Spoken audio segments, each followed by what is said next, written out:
అందరికీ నమస్కారం. SBR talks channel స్వాగతం. ఎస్బీఆర్ టాక్స్ యాప్ డౌన్లోడ్ చేసుకోండి. మీకు దీనిలో ఏవైనా సాంకేతిక ఇబ్బందులు తలెత్తినట్లా స్క్రీన్ మీద ఉండే ఫోన్ నెంబర్కు కాల్ చేయండి.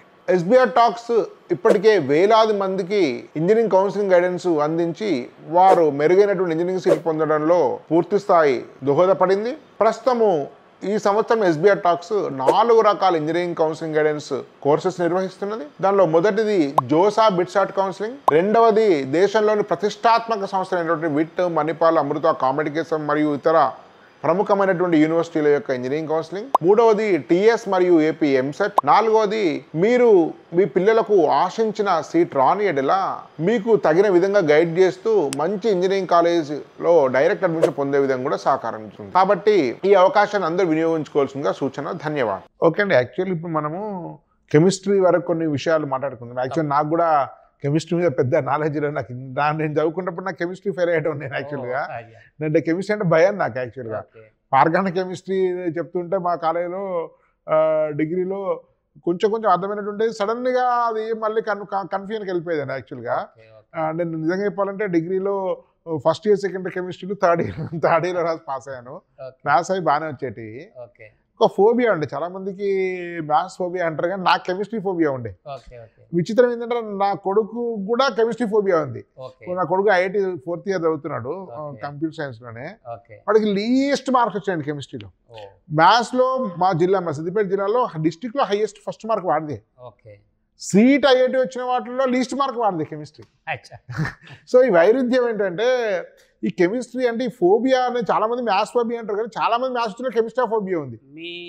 దీని గురించి చెప్పండి. ఈ విషయాలకి నేను ఒకటి చెప్తానండి. ప్రాధాన్య అంశం ఏంటంటే కెమిస్ట్రీ సబ్జెక్టులో ఇంట్రెస్ట్ క్రియేట్ చేయడం అనేది ఆ టీచర్కి సంబంధించిన అంశం అండి. మనకి 10th క్లాస్ దాకా తీసుకుంటే కెమిస్ట్రీ పరంగా సిలబస్ చాలా తక్కువ ఉందండి. మనకి మన స్టేట్ లెవెల్ సిలబస్ తీసుకుంటే మనకి ఫిజికల్ సైన్సెస్, బయాలజికల్ సైన్సెస్ అని 2 వింగ్స్ ఉంటాయి సైన్స్ స్టూడెంట్స్కి. ఆ ఫిజికల్ సైన్సెస్లో నాకు తెలిసినంత వరకు 70-80% ఫిజిక్స్ ఉంటుంది, ఒక 20-30% మాత్రమే కెమిస్ట్రీ ఉంటుంది. అవును. అందులో కూడా 10th క్లాస్ ఎగ్జామ్ రాసే పిల్లలకి ఏం చేస్తారంటే ఒక క్వశ్చన్ ఫిజిక్స్లో నుంచి ఒక క్వశ్చన్ కెమిస్ట్రీ నుంచి ఇచ్చినప్పుడు చాయిస్గా వాడు ఫిజిక్స్ అటెంప్ట్కే ఎక్కువగా వెళ్తుంటాడు. అంటే అక్కడ కూడా కొంత డిస్కరేజ్ చేస్తుంటారు. బహుశా స్కూల్ టీచర్స్లో కూడా ఫిజిక్స్ చెప్పినంత బాగా కెమిస్ట్రీ వాళ్ళు చెప్పలేదేమో అని నా అనుమానం.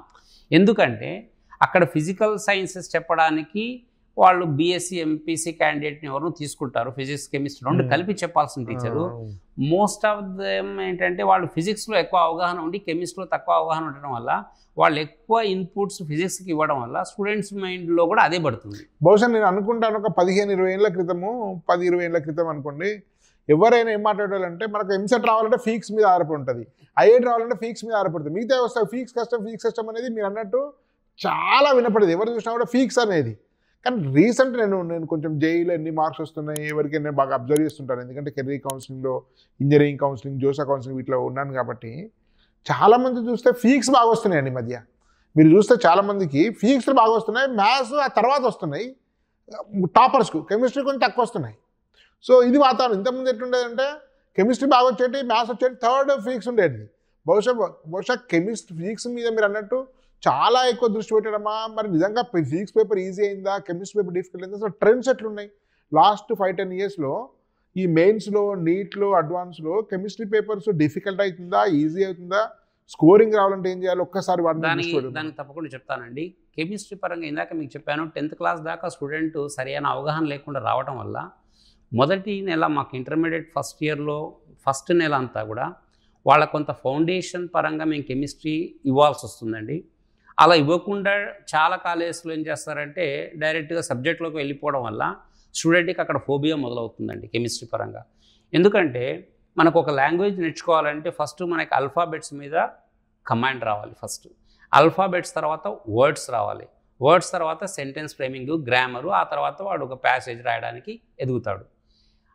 మరి మొదటి ఆల్ఫాబెట్స్ మీదనో లేదా వర్డ్స్ మీదనో దృష్టి పెట్టకుండా డైరెక్ట్గా ఒక లాంగ్వేజ్లో నేను ఒక సెంటెన్సే రాసేసి ఇలా నేర్చుకోండి బాబు అంటే ఏ స్టూడెంట్కు నేర్చుకోలేడు, చాలా ఇబ్బంది పడతాడు. ఇప్పుడు కెమిస్ట్రీ పరంగా జరుగుతున్నది చాలా కాలేజీలో అదేనండి.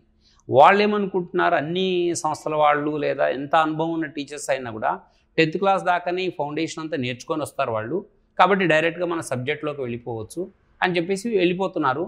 దానివల్ల స్టూడెంట్స్ స్ట్రగుల్ అయ్యి కొద్ది మంది విద్యార్థులు మాత్రమే చక్కగా ఫాలో అవుతున్నారు, మిగతా వాళ్ళు ఫాలో కాలేక ఇందాక మీరు అన్నట్టు మీకు ఫోబియా అన్నట్టు మీ బాబుకి కెమిస్ట్రీ ఫోబియా అన్నట్టుగా ఇది ముఖ్య కారణం అవుతుందండి. నేను అలా కాదండి, నేను కానీ మా సంస్థలో పనిచేసే కెమిస్ట్రీ బ్రిడ్జ్ కోర్స్ ఉందండి. ఇంత చైతన్య సార్ బ్రిడ్జ్ కోర్స్ కంపల్సరీగా పెడుతున్నామండి. 10th క్లాస్ పాస్ అయ్యి వాడు intermediate first year classes start అయ్యే మధ్యలో సమ్మర్ టైంలో మనకి ఒక 1 month to 1.5 months వాళ్ళకి బ్రిడ్జ్ కోర్స్ ప్రోగ్రామ్ పెట్టేసేది. ఆ బ్రిడ్జ్ కోర్స్ ప్రోగ్రాంలో ముఖ్యంగా థ్రస్ట్ అంతా కూడా ఇదేనండి, ఈ ఫౌండేషన్ కెమిస్ట్రీ పార్ట్లో ఏ ఫౌండేషన్ పరంగా వాళ్ళకి ముందు మన బేసిక్స్ నేర్పిస్తే రేపు యాక్చువల్ సిలబస్ చెప్పినప్పుడు వాడికి ఎలాంటి ఇబ్బంది లేకుండా ముందుకెళ్తాడో అది ముందు దృష్టి చేస్తున్నామండి. అలా కాకుండా అదే కాకుండా మా దగ్గరికి బ్రిడ్జ్ కోర్సులో జాయిన్ అయిన పిల్లలే కాకుండా వేరే పిల్లలు కూడా చేరుతారు ఫైనల్గా.